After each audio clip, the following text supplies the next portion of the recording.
I'm Ayushi Yadav from CBA batch, and it's my group. And today I am explaining about transport system.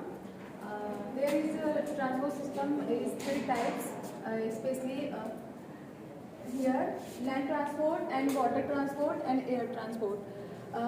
जैसे कि हम बता सकते हैं कि ये जो लैंड ट्रांसपोर्ट होता है उन साधनों का यूज़ करते हैं, मतलब एक स्थान से दूसरे स्थान तक जाने में, जिन भी व्यक्तियों या माल को ले जाने में जिन साधनों का हम यूज़ करते हैं उन्हें ट्रांसपोर्ट कहते हैं। ये स्पेशली तीन प्रकार से बता सकते हैं।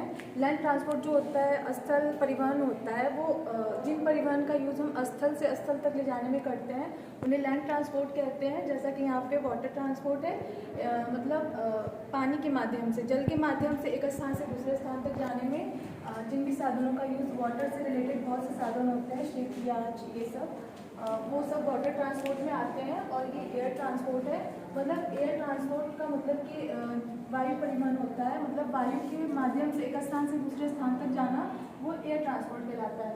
जिसमें तीनों ट्रांसपोर्ट को हम कभी ये नहीं बोल सकते कि ये बेस्ट है, ये बेस्ट है, ये बेस्ट है। तीनों की अपनी अपनी खासियत होती है। कुछ एडवांटेज इसके होते हैं, कुछ इसके, कुछ इसके नुकसान है, कुछ इसके नुकसान है, कुछ इसके नुकसान है। जैसा कि हम बता सकते हैं कि लैंड ट्रांसपोर्ट जो होता है ये डोर टू डोर सर्विस देता है, मतलब हमको एक स्थान से दूसरे स्थान तक बाय घर, मतलब घर से घर तक सर्विस हम प्रदान कर सकते हैं। और suitable for to short distance, जैसे कोई भी डिस्टेंस 1 किलोमीटर 2 किलोमीटर ऐसा कुछ है तो हम ये डिस्टेंस आराम से ये लैंड ट्रांसपोर्ट के द्वारा ले जा सकते, सर्विस दे सकते कस्टमर को। और ये लेस एक्सपेंसिव होता है, मतलब ये जो ट्रांसपोर्ट होता है वो लेस एक्सपेंसिव, मतलब कम खर्चीला होता है।